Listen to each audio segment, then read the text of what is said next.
կարևոր է նաև ի վերջո պատասխանել այդ հարցին, կա ապագա, թե չկա ապագա։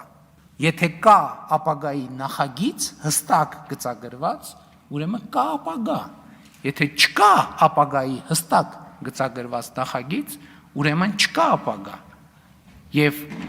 այո, մենք այդ խնդիրը լուծել ենք, որովհետև այն, ինչ մենք այսօր հանրությանը ներկայացնում ենք, որպես իրական Հայաստանի գաղափարախոսություն, դա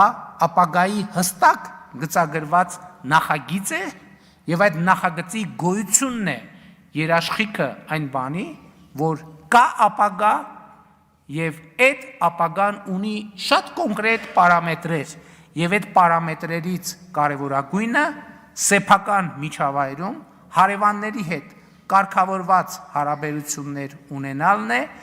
լիարժեք եւ ամբողջական հարևանների տարածքային միջազգայինորեն ճանաչված տարածքների ամբողջականությունը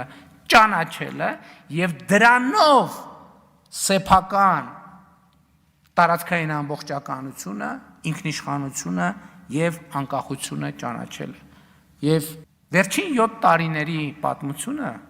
ինչքան էլ փորձ արվի այլ կերպ ներկայացնել,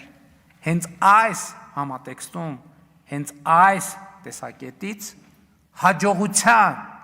եւ ոչ թե անհաջողության պատմություն է։